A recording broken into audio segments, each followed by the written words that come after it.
temperature has dropped, the day is rainy, gloomy, and cold, and I crave for the warmth of a hot beverage of my childhood. So I'm going to head to the store to go buy stuff to make myself a hot drink, Champpurado. As I enter the store, I noticed all the pumpkins, and I know that fall is here. It just gets me into the mood for this hot beverage that I'm going to make.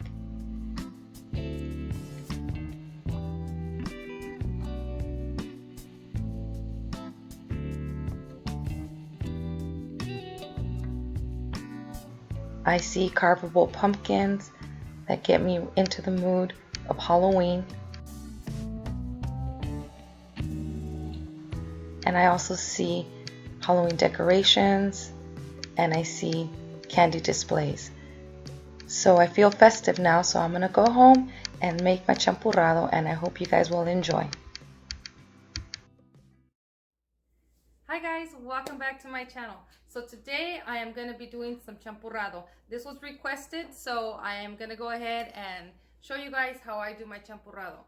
So first, before I start, let me tell you guys a little bit about what it is. So there's a lot of people that do it differently, and this is going to be my way, my version, the way I do my Champpurado. So Champpurado is basically Mexican hot chocolate, but it's kind of thick. So it's not Mexican hot chocolate, because with hot chocolate, it's milk and the chocolate, and it's not, there's another, they call it something else, atole, and that they use cornstarch with that. So, and we're not doing that. What we're gonna be using is some masa. So masa is finely ground corn, and we're gonna be using that to thicken up our hot chocolate. So that's the difference. The other thing that we do, when we make our Champpurado, we use olla de barro, which is a clay pot. You don't have to use this if you don't have it, but I have it at hand, so I'm going to be using this. The other thing that we use is molinillo, which is this right here. It's a wooden whisk, basically. And if you don't have this, you don't have to use this either. You can just use a regular whisk. So, but I'm going to be doing it the traditional way, the way that we used to do it when we were growing up. So that's, you don't need these to do your Champpurado, but if you have them, it'd be nice. All right, so let me show you guys the ingredients that we're going to be using. Again, this is my way, my version. Everybody has their ways, just in case I get somebody telling me some things at the bottom of the comments. This is how I do it, just letting you guys know. All right, so we're going to use some masa. This is what I was telling you guys, the masa. Now there's different varieties of masa. This is the one that I'm using. Usually I use maseca, and I took a picture of it when I was at the store, and I'll insert the picture. But I have this masa right here, so I'm going to be using this one. All right, the chocolate, I'm going to talk a little bit about the chocolate. So a lot of people prefer abuelita chocolate, and there's a lot of people that prefer Ibarra. They're both basically similar. The difference is abuelita has a lot more cinnamon in it than the Ibarra. So it's up to you guys, whatever you guys want to use. The abuelita chocolate, I'm going to show you guys the disc. And this is like really hard chocolate. So it's a disc of chocolate. The abuelita, let me open up the Ibarra and show you guys the difference between both of them.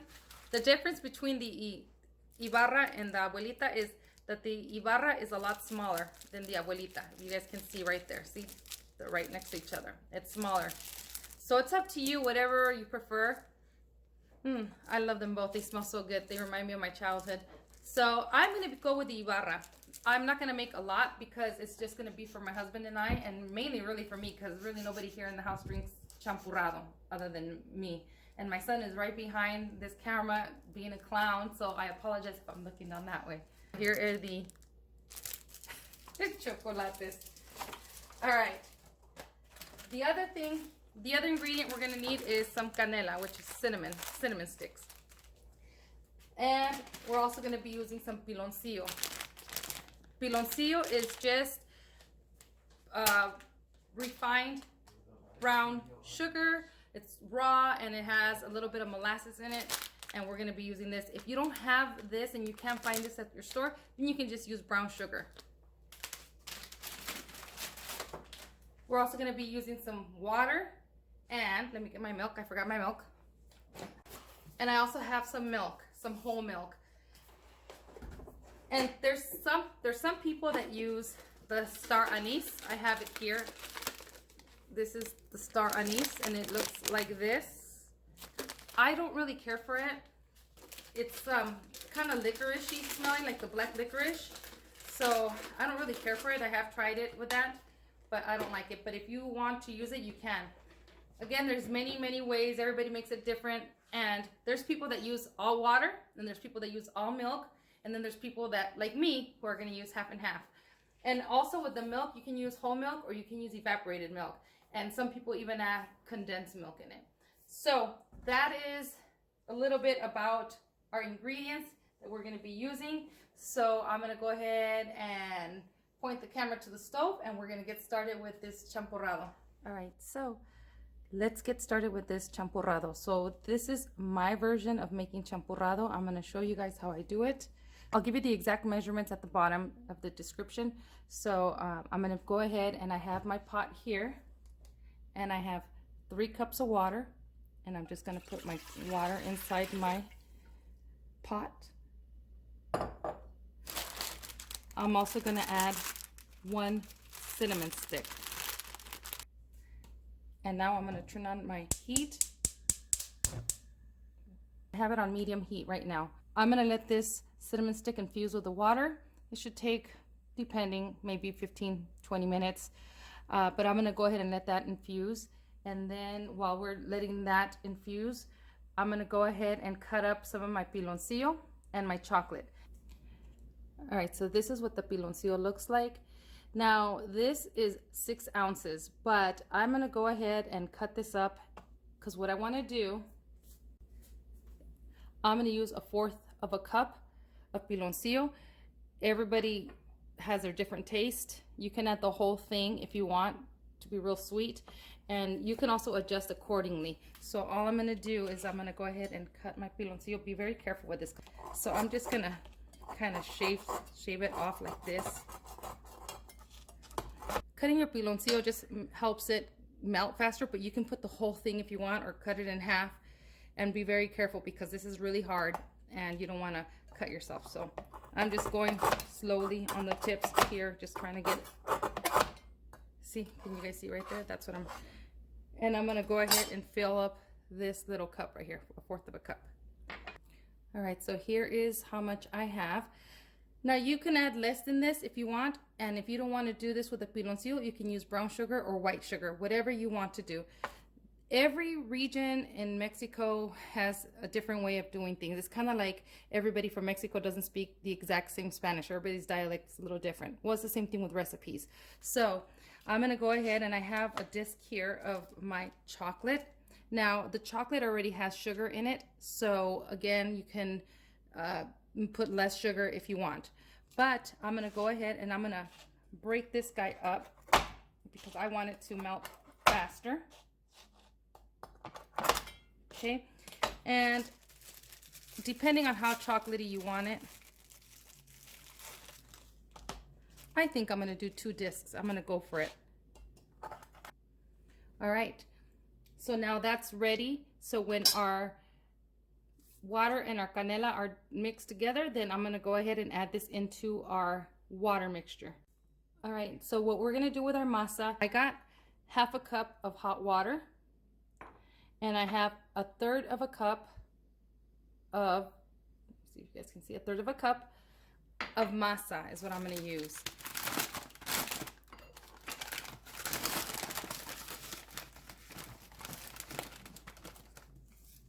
Okay, there it is. And I'm just going to go ahead and put it in my water.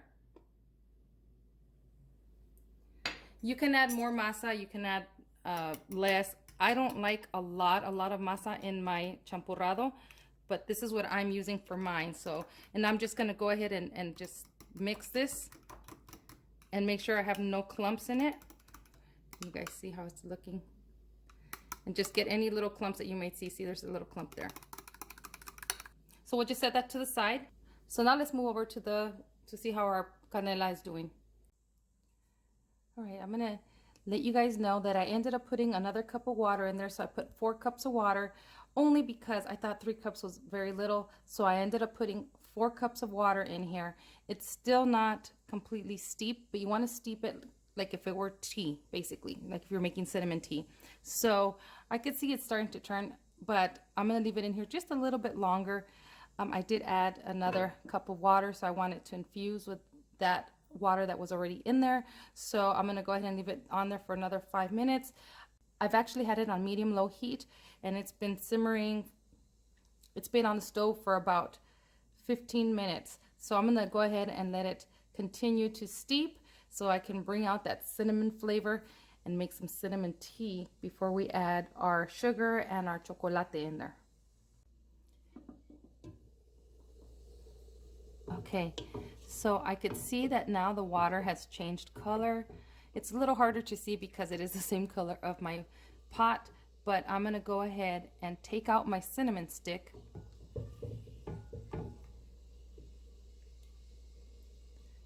So we're taking out the cinnamon stick. Oh, it smells so good in here. It smells delicious. And now we're going to add our piloncillo right in there.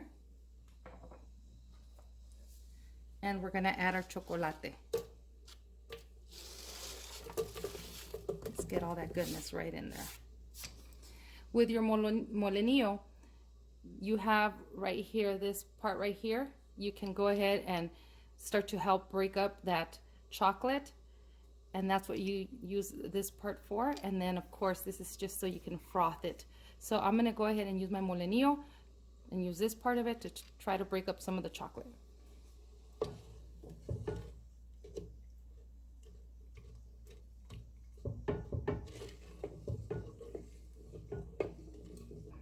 Oh my goodness, can I just say it smells so good in here. And this is so good, so perfect it's perfect on a cold, rainy day. Oh my goodness, or on a cold day. This is so good with pan dulce too, some sweet bread. Okay, so now that our chocolate is all melted, I'm gonna go ahead and put 4 cups of warm milk. And it's going right in. I spilled a little bit on my stove. Okay. And I'm just stirring it. Oh my goodness, it smells so good. I want to make sure this is nice and hot before I put my masa in there. Although it shouldn't take too long, that's why I warmed up the milk and put it in there, because if you put cold milk into hot, it's going to take longer. It's going to bring down the temperature. So you want to make sure that you warm up your milk. All right, so now would be the time if you want to taste it to see if it's sweet enough, or if it's not sweet enough, you can go ahead and add some more piloncillo, sugar, whatever you want to add, but taste it before you put in your masa. And if it has too much, if you feel like it's too sweet, then go ahead and add either some more water or some more milk. And then again, just let it wait until it comes up to temperature before you add your masa. So with the 1/4 of a cup that I gave you of sugar, it might be a little sweet for some people, but you can add less, you can add more, but taste it now before you actually put in your masa. And that way you can adjust your sweetness to it. All right, so my champpurado right now is already hot, so I'm gonna go ahead and add my masa, and I'm gonna use a strainer just in case I get any little lumps. They don't go in there.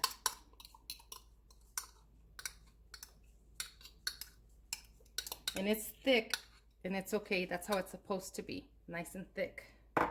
And then you just put it through your strainer.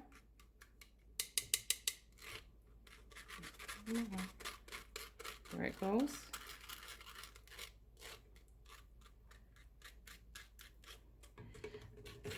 Back when I was a little girl and we used to go to Mexico for Christmas is when my family would make champpurado. And I remember back then, oh, I hated it. especially because it felt like you were basically drinking sand. I switched to a spoon, and I got to do this quick because once you put your masa in, it'll start to burn at the bottom if you're not quick. But I remember growing up, and I hated that. I hated drinking champpurado because it was just like drinking a bunch of sand. But times have changed. All right. So now that I have my masa in there, now we're gonna get our molinillo, and we are gonna start to whisk. Now you can use a regular whisk with this, and we're just going to start whisking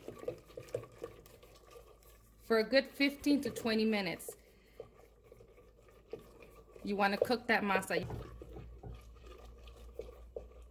All right, I'm going to continue to whisk this, and then I'll be right back.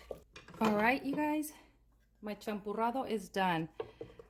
It's still not very thick. The longer the champpurado sits, it gets thicker. But if it gets too thick, you can go ahead and add, again, milk or water, and then just put it in a simmer again, and you can get it again to look like this. So I don't like it extremely thick. For me, this is good.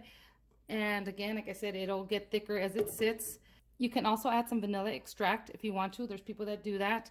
Sometimes I add evaporated milk and sweetened condensed milk. Today I just made it really simple. And I'm not gonna lie, you guys, that molinillo is a workout. So I was alternating with my molinillo and a regular whisk. So I was whisking it for 15 minutes.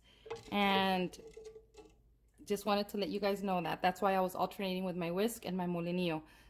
15 minutes of whisking this, and sometimes depending if your masa still hasn't completely dissolved, then it will take 20 minutes even. So just so you know, this is a labor of love. You're gonna feel it in your arms. So all right, let me serve this up so you guys can see. Just a side note, if you want to strain it as you're pouring it into your cup, you can do so. That way you assure yourself that you don't get any extra of that grittiness. You will get grittiness at the bottom, but you want to make sure you don't get that much. And it's still, and I can see it's getting thicker a little. It's thickening up. All right, there it is. There's my champpurado right there. So I hope you guys try this recipe. Again, this is my way of doing champpurado. I know there's different ways, and you know, again, like I said before, everybody in Mexico does it different regions, different ways. So this is my way, and I hope you guys enjoyed this recipe and you guys give it a try. And I'm gonna have hubby now try this delicious champpurado. So as always, thank you for watching, and I'll see you guys in the next video. Bye.